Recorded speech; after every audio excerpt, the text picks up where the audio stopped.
The ostrich slaughter was not about biosecurity. It was a test of obedience to see how far fear propaganda could push people. Of course, that was Teresa Joy, who's put a lot of good material up on social media since the beginning of this ostrich farm crisis. And it's not over yet. This is David Krayden. Thank you for joining me this morning, Sunday morning, on Stand on Guard. Your attendance is appreciated. Your viewership is so much appreciated. And I'm broadcasting to you live from the freezing rain, snowy, wintry conditions of the Ottawa area this morning. We'll be right back with more. The Prime Minister lied and his minions continue to lie. Your home is your castle. We're calling on the government to introduce and immediately pass the Stand on Guard law. But we also need to resolve to resist.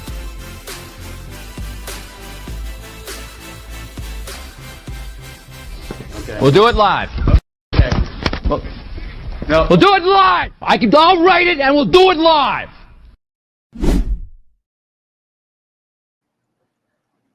So what's happening with the ostriches? Well,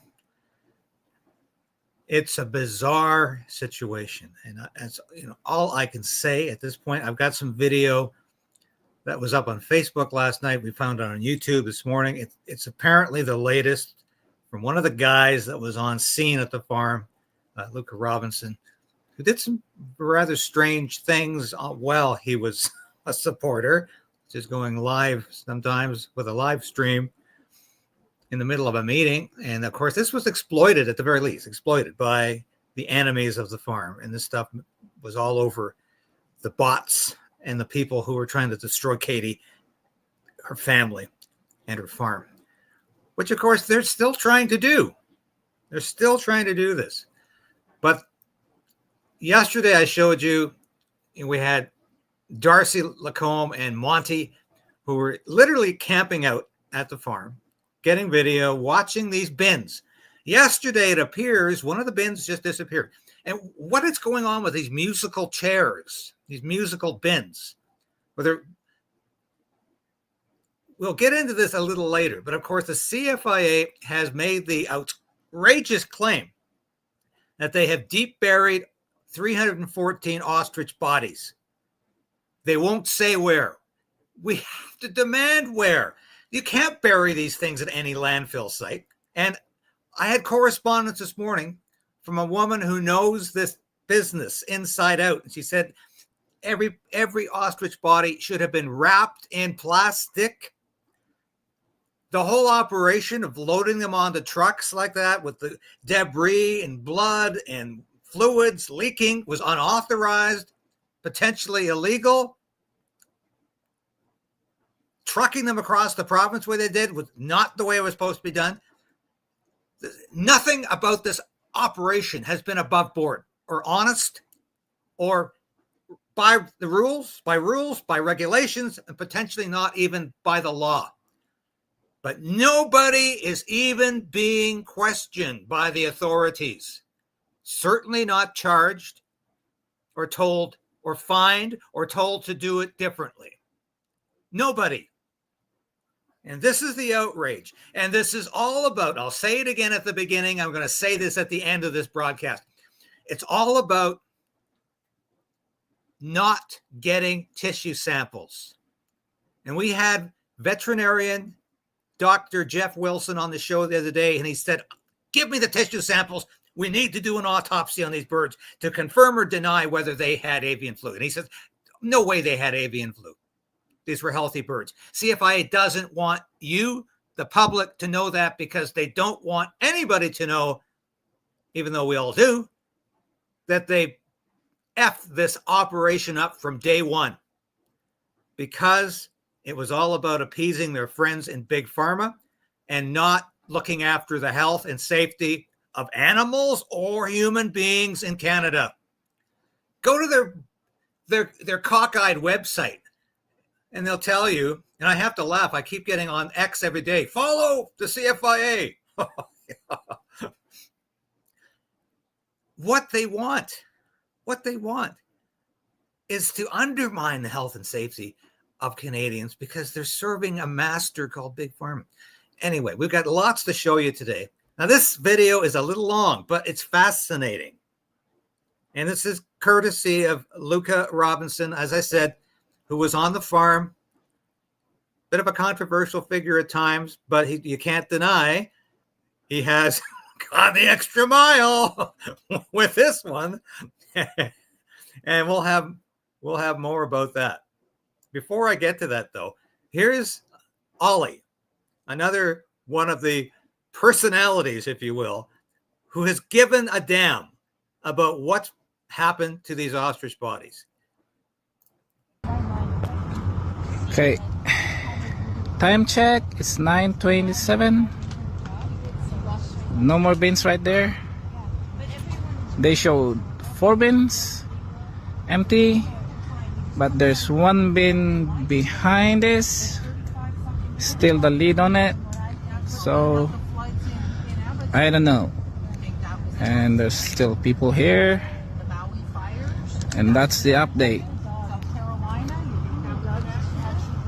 of the day.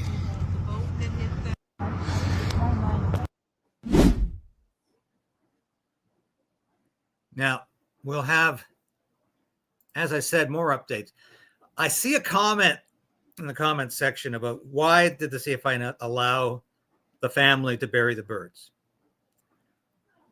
And that might not have necessarily been a good thing either, because it would have been a hell of an operation.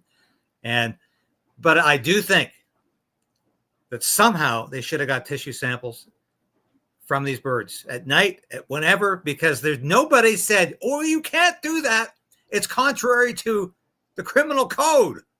Nobody ever said that. And this is why this whole aftermath has been fraught with such difficulties. It's like the imaginary offenses have been aimed at the ostrich family and the farmers and the supporters.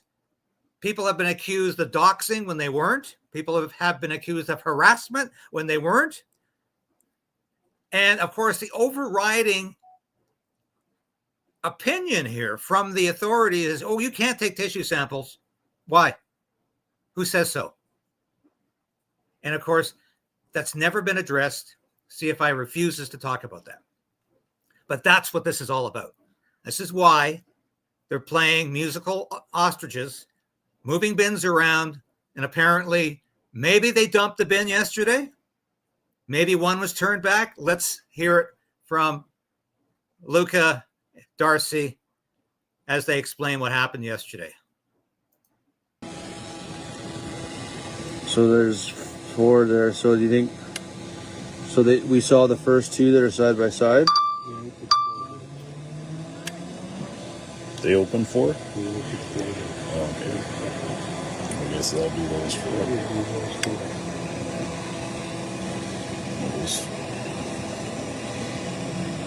That was the truck they're sitting on there, or the trailer.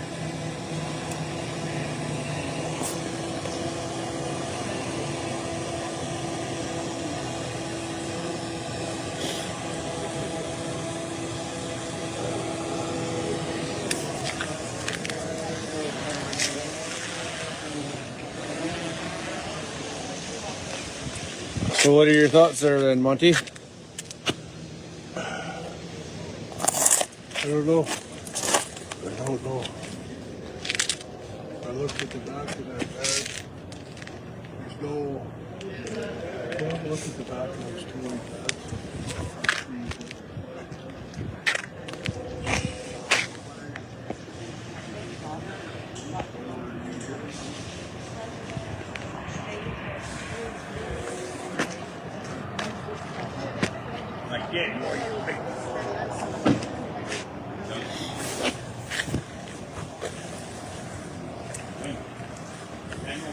So you said they opened 2 and then you said they opened 4. They opened 4? No, you opened 4.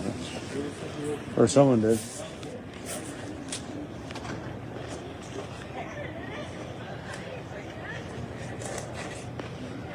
Well, there you have it. The bins have been opened. It is rather strange they had security guarding them the way they did and constantly washing and rinsing under them. So there's, yeah, I mean, still a lot of suspicion, it seems, here, people, but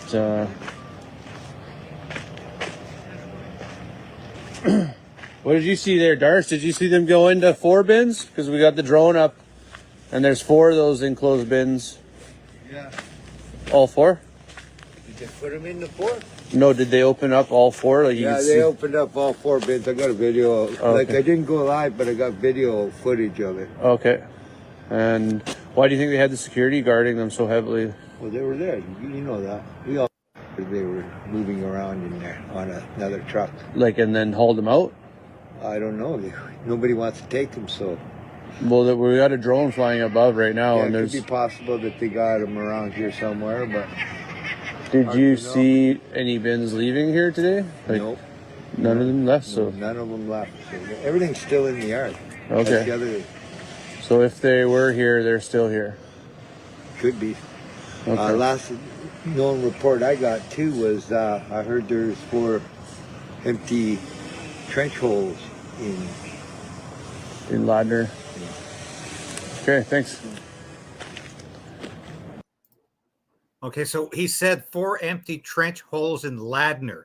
I think he's talking about a local landfill site there. But once again, these are allegations that need to be followed up. So boycott this fucking place, as we all know. Being a big part of what happened.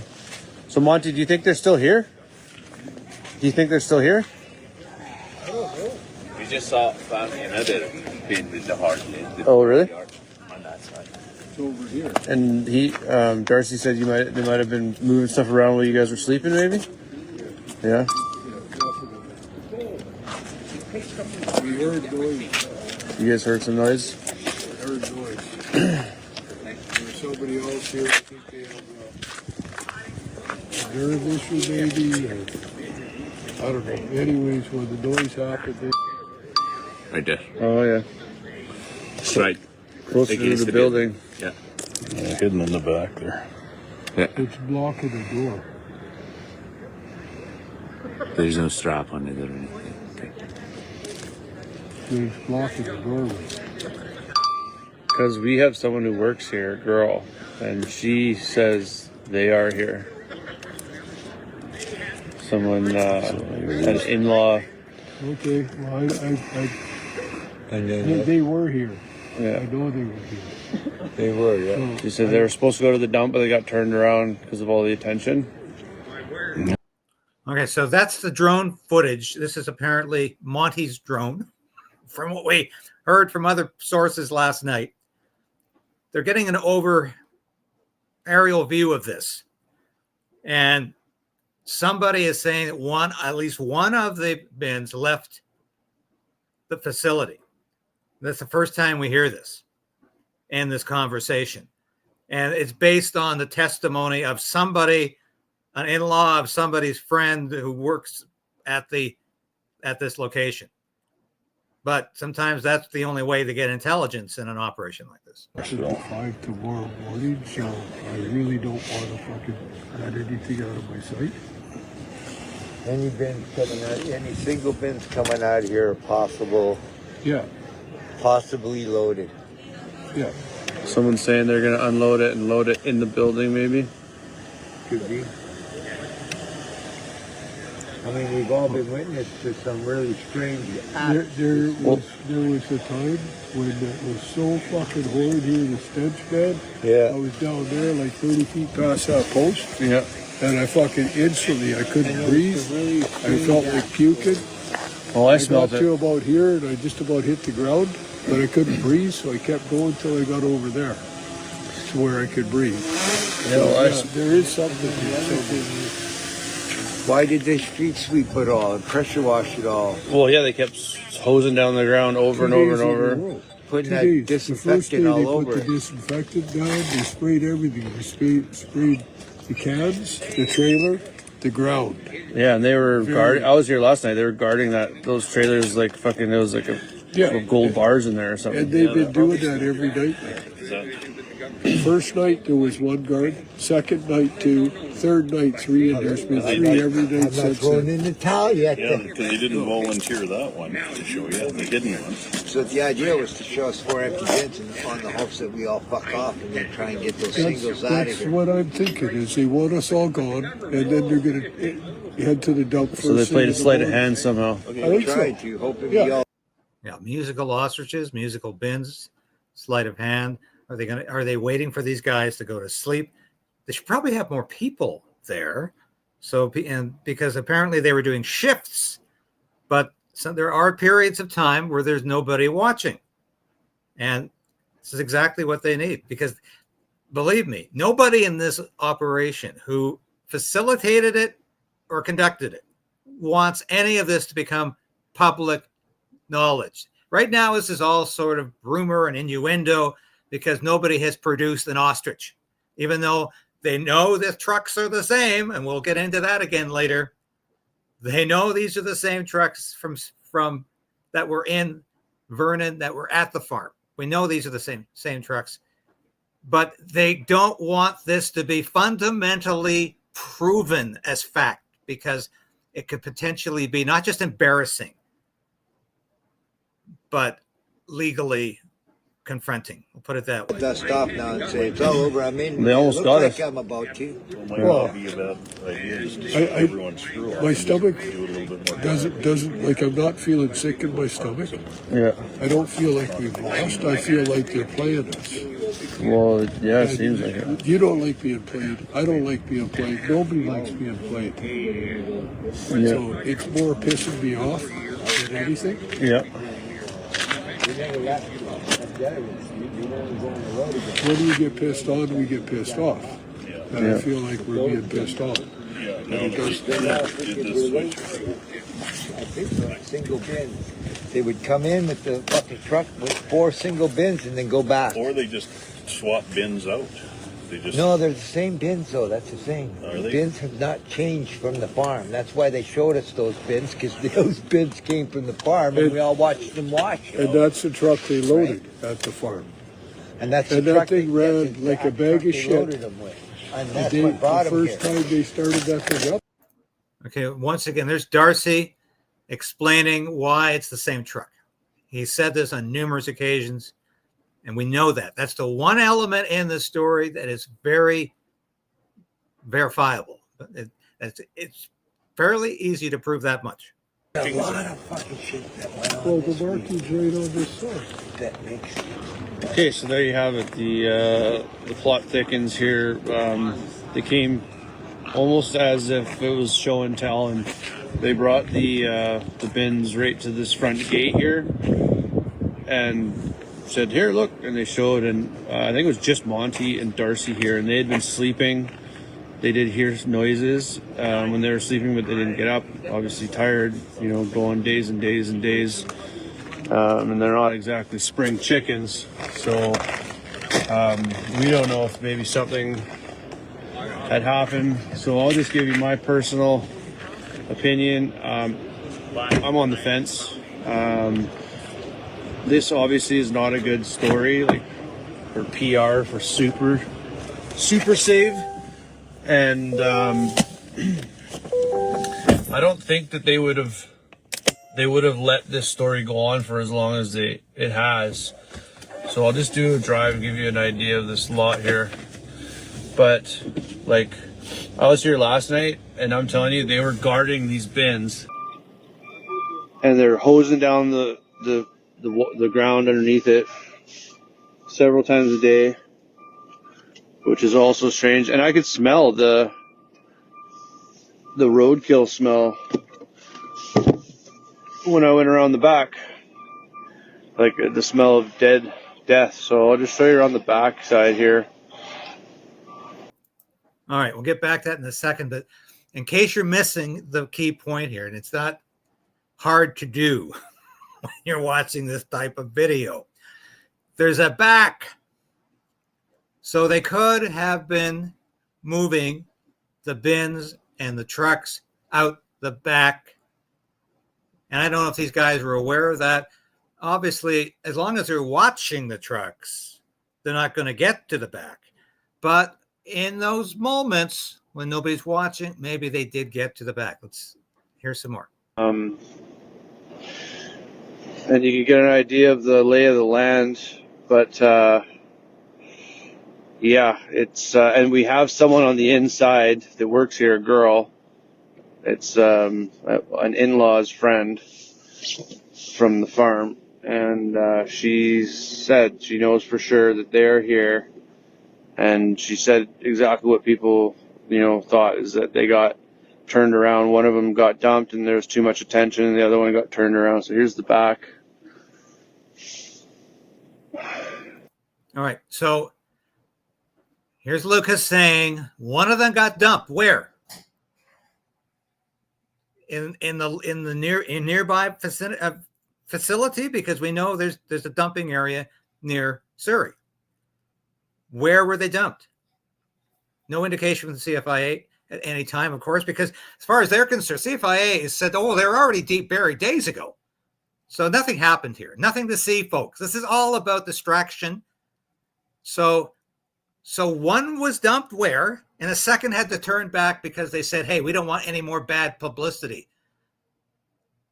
Well, the only bad publicity they're getting is from these folks who are on social media and independent journalists like myself who are covering this story. Even a lot of the folks who covered the Ostrich crisis from day one are really not getting into this right now because, yeah, it's a little bit murky. It's a little bit nebulous. It's a little bit hard to decipher. But there's something going on here that's sinister, and this is why I'm continuing to follow it. There's enough people here who know we're being hoodwinked. We're being played, as Darcy said. Don't play me, but they're playing us big time. So it's very strange to me that one load would get dumped and another turned back. So what, they came back here? None of this really makes a lot of sense, but that's exactly why. It's a psyop. So with the drone footage, they were able to find other bins that have the lid on them, and then some people are saying, well, we could even be getting switched around inside. So I think Darcy and Monty are still on it. I'll go back and see what they're saying now. But yeah, it sure is strange that they would have, like, they have zero security now. So I guess they're, I think they're hoping everyone just leaves.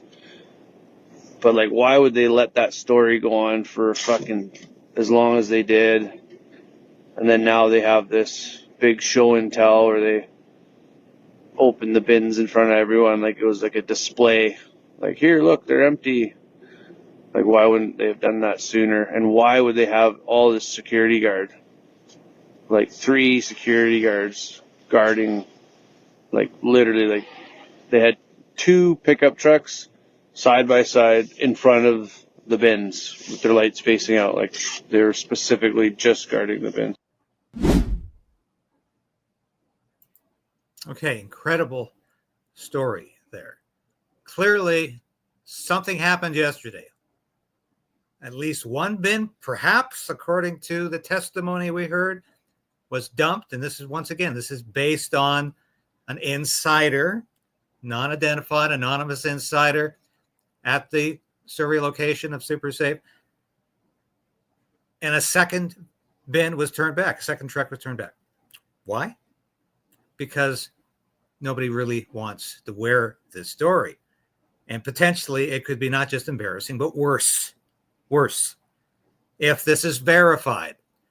So we have the CFIA, and I'll get to some slides here. The CFIA, of course, saying that these birds, 314, all were deep buried. There are no birds in Surrey, although they've never actually said that. They've never actually addressed this at all. just that, oh, we buried them all.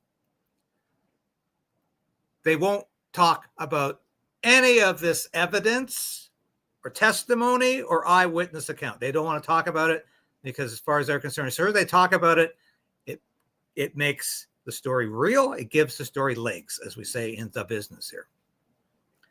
So let's go through these slides here. I find this absolutely horrific. All right, so the CFIA in a statement said they've deep buried these things 9 feet under. Although, as I learned this morning, that's not good enough. They should be in plastic bags, according to the rules and regulations. Compensation related to complete compliance, even when CFIA refuses to test. So the CFIA release is very vague about whether or not they intend to compensate Karen Esperson, Dave Belinsky, and Katie for the massacre of their birds. Generally, I think it's about $3,000 a bird. I don't know if that's going to happen. And this is something Katie told me months ago. She said, there's no guarantee we're going to get compensation because we've been fighting the CFIA for all this time. So it might not happen.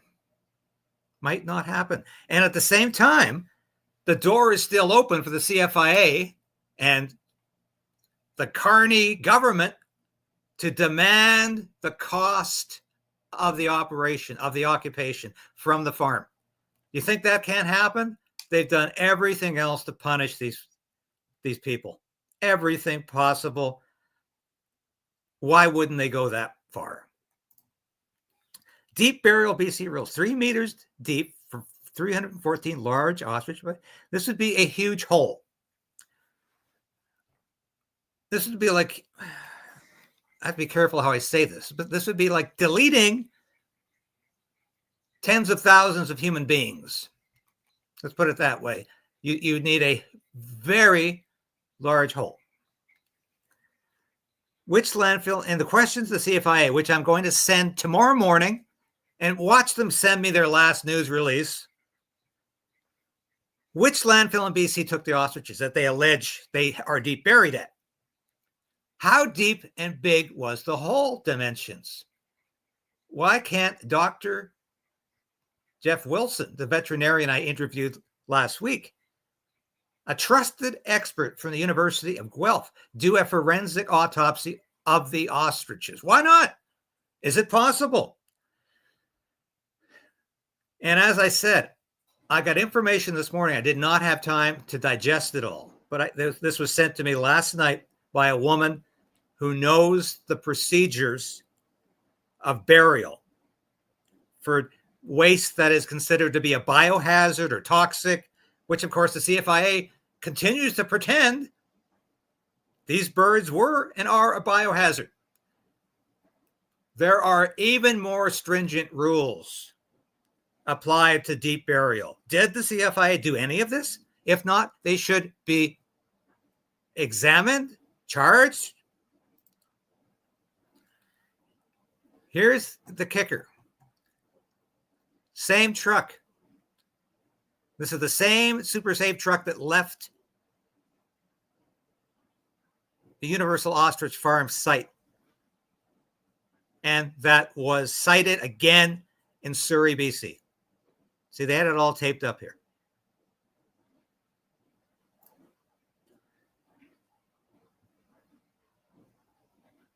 There's the same truck in Surrey. Quite obviously. Yeah, and the arrow is pointing to, how they tried to camouflage it, hide the markings. It's incredible what these people were up to. Now, and this is, of course, the Surrey location. See how close it is to the water? I said from day one that they were going to try to dump these things at sea. Some people are saying that they tried to get a permit to do so and decided not to, or was turned down. Once again, I can't really verify that as fact. There's a lot of information out there on social media, and you have to be very careful what you report as even vaguely verifiable. You have to be very careful. But at the same time, if it hadn't been for these observers, these supporters who decided to take their own time to follow this story, none of this would be known. And I'm very grateful to Anita Krishna, who went to the site Friday night. I think she was the first journalist to go there. And of course, I was with her there virtually because she had her camera on, and I was with her via video. So you could say there ostensibly 2 journalists who visited, although I was virtually there. So, the CFIA are not in any way ruling out further expenses. And this email to the family confirmed that Super Save was the organization contracted out to finalize the aftermath of the ostriches. So what did they do? Did Super Save bring the ostriches? This is the contradiction you see. Super Save brought something to the Surrey location. Everybody who was watching say it was ostriches. Did Super Save also bring the ostriches to some unidentified landfill? Here's a huge gap in the telling of the story. There's no evidence. Nobody who followed these trucks followed a Super Save truck going to a landfill to dump the ostriches in some kind of deep burial. Do you think that would have gone unnoticed? I doubt it very, very much. And this is why this has all been about distraction. This has all been about hiding what they're doing, sometimes in the plain light of day. And of course, as the folks on the show yesterday, this was Darcy Lacombe and Monty. Both of them were saying that they don't believe there were 314 ostriches that left that farm. They believe there were more like 120 that left the farm, and they all went to Surrey. And they're still in the process, apparently, even today, of disposing of the evidence. Now, Super Save is not licensed to do this kind of work. And apparently, storage of toxic or biohazard waste has been an issue with Super Save in the past, in 2014. Before I elaborate on that, I have to confirm that. But apparently, allegedly, it was an issue 11 years ago. According to intelligence I got from the same woman who said burying these ostriches was not just about putting them in a pit. They had to be individually wrapped to follow the rules, regulations, and laws. So Super Save was not licensed to cart biohazard or toxic waste across the province. Did they get a exemption? Did they get a waiver? No evidence on that in the public record. So what happened? Once again, we are not getting any information from the CFIA except a very hard to believe statement that they're all buried now 9 feet under somewhere in BC. Well, I think BC. Maybe they took them to Alberta. I don't know, but they will not say. And we demand that CFIA tell us this. Otherwise, we're not going to believe you. We're not going to believe 314 ostriches. We're not going to believe you buried them in a landfill site. We're not going to believe there were 314 because you refuse to tell us. Now, why is this important? It's important because these birds had been demonstrating herd immunity. They were valuable for the study of avian influenza and the antibodies that combat it and the herd immunity that these ostriches demonstrated. This is about good science versus bad science. The bad science said, kill them all because some of them might have had avian flu 11 months ago. Good science says they developed healthy antibodies to combat the disease. They're healthy, they're strong. We need to study that and find out what those antibodies are, because they might be applicable to human beings. These were not a bunch of chickens. They were not being sold as food. They were being used to research how we can combat avian influenza and other pathogens. That's what these ostriches are being used for. They were not being sold as food. They were not chickens. They did not have a lifespan of 18 months. They had a lifespan of 35, 40, 50, 60 years. And that's what is so incredibly tragic about this, is that one way or the other, they are burying the evidence. And they are burying the research and the good science that came from Universal Ostrich Farms, which a lot of people have said the CFIA has stolen. That was the other thing here. Steal the research, deny herd immunity, bend over backwards for big pharma. And that's what this has been about from day one. And if that is shocking to you, it shouldn't be. And I'm sure for all of you watching, it's not shocking. You know what this government in Canada is capable of. And it's capable of some pretty horrible things, because that's unfortunately where this government's gone. Now, I hope these slides are value to you. I understand these are now in the vernacular of explanation. These are the receipts. You want evidence? Well, this is the evidence we can provide so far. We need more evidence about what actually happened here. I want to show a couple of videos before we leave you. And I think, once again, there were days at the farm when there was nobody there that was putting quality material up on social media.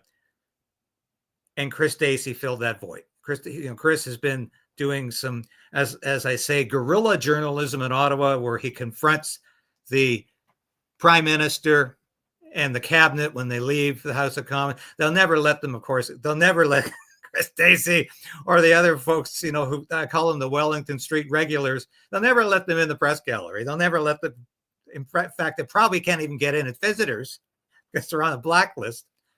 But they wait outside patiently for these guys to come out, and they really hurl some good questions at them. But, Chris, once again, thank you for the hard work you did on this file, because there were days when nobody else was there.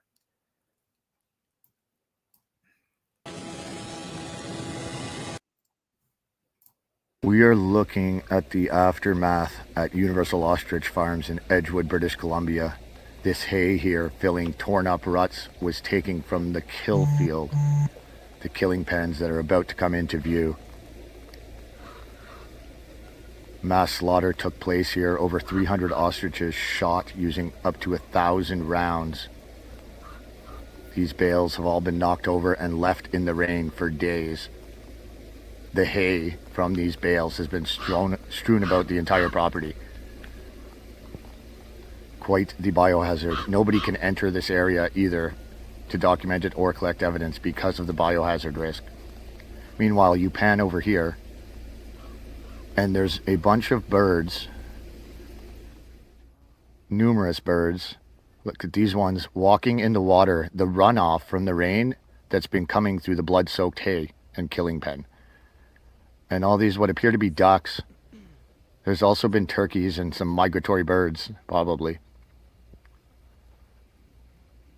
These ostriches were slaughtered because they said there was a risk that they would infect migratory birds.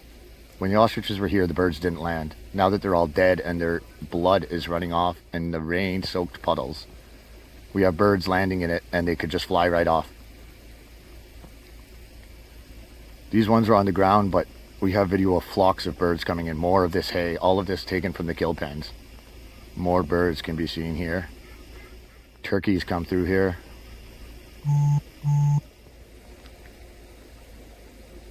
The CFIA and their paramilitary enforcers, the RCMP, not only moved all this hay around to fill the destroyed field, they drove right through this, in and out of the pens, drove all around.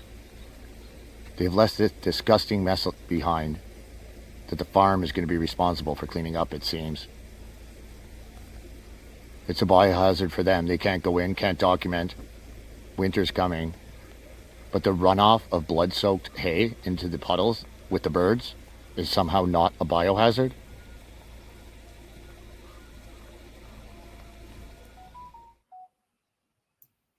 Wow. How convenient for the government, for the Carney government, that all of this is happening as winter comes on. It's really come on here in Ottawa and in Edgewood, BC. Winter hits about the same time. So they're leaving them with a disaster like this as temperatures plummet, as snow begins to fall, and winter arrives. These people are, sorry, I just about, these people are damned heartless. I want to end the show with a return to Teresa Joy and her thoughts on this. This is what you get if you have a voice. This is what you get if you push back. We're going to shoot these animals that you love for 5 hours straight while we make you listen to the gunshots in the night. The ostrich slaughter was not about biosecurity.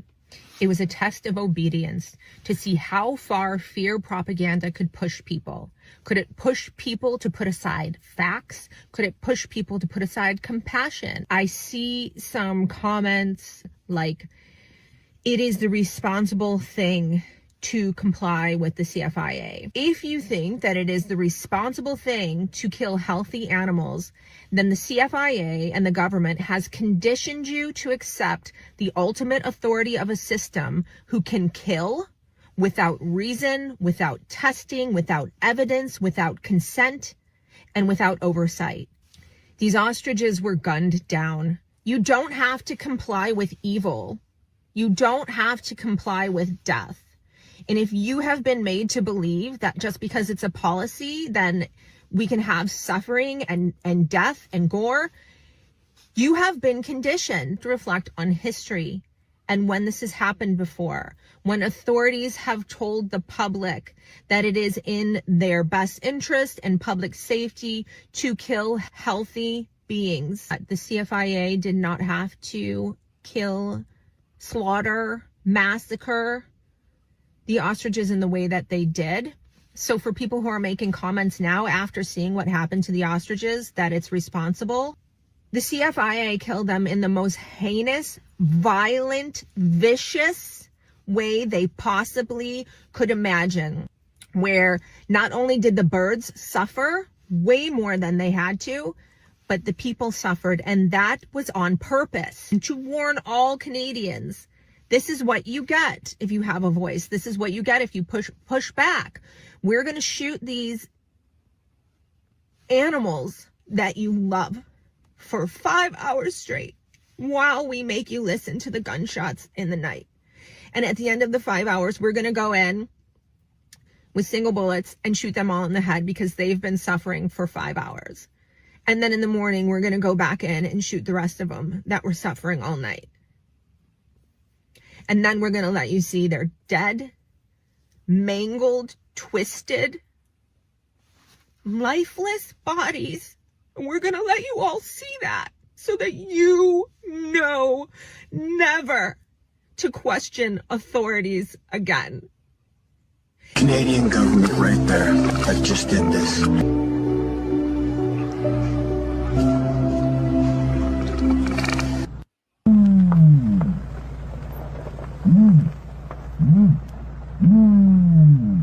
As we speak, 50 fucking shots in the last 20 minutes. There ain't gonna be any left in 15 minutes. Birds, please stop this. We love these birds. Please. They're healthy. Please, they're healthy. They have never been tested. They have names. You know, it's That's more than tragic. That is just incredible. And I think I've got to show you this here before we leave. I think this sort of sums up how inhumane this all was. And let me just share my screen with you here. I was going to save this till tomorrow, but that was such an eloquent plea for sanity from Teresa Joy that I wanted to show this to you. You remember this woman here? That's Angie Rasmussen. And of course, here's a post with Angie and her good buddy celebrating the massacre. And here's the message. Hey, at Viva Fry, who offered to debate Rasmussen, we're celebrating the call of diseased ostriches. Suck it. Well, what their ignorance speaks for itself. That is everything. That little thing, that little snippet, that little social media post says it all about how incredibly sick this operation was and how sick the aftermath and so-called cleanup has been. More about this tomorrow, folks. We're not done yet. And I hope to have Katie on tomorrow to talk about her new role and an association she's trying to set up called A Voice for Farmers. So I'll be talking to Katie later today. And if she's not on tomorrow, we'll have her on Tuesday to talk about that. And we're going to continue to cover this story because we need to indict the CFIA for what it's done here. This is totally unacceptable. And before I leave, got to show you the merchandise.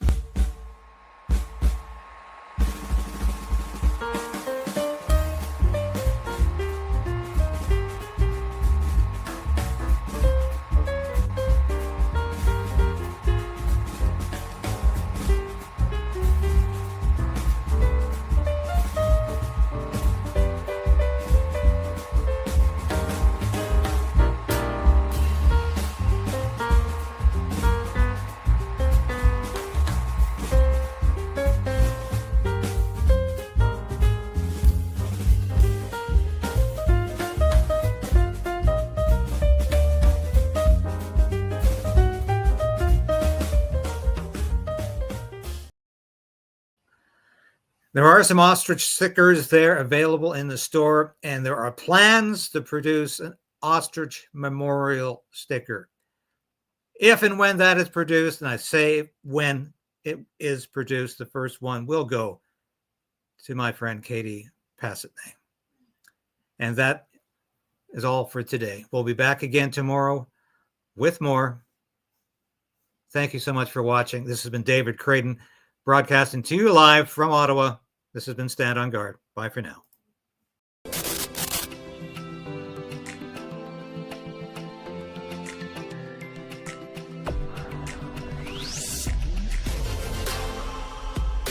Thank you for sharing this station with your friends and family. Thank you for hitting that like button, because I tell you, we are fighting back in a way I've never had to before, because I'm going to keep this station on the air. I'm going to keep fighting for freedom. I'm going to keep fighting for justice and truth. And I am damn determined to resist this Carney government in any way possible as it encroaches upon our individual freedom. And it will continue to do that, mark my words. I'll be back again tomorrow. Same time, same place. 10 a.m. This has been David Krayden, broadcasting live from our nation's capital in Ottawa. Thank you for watching. We'll see you again tomorrow.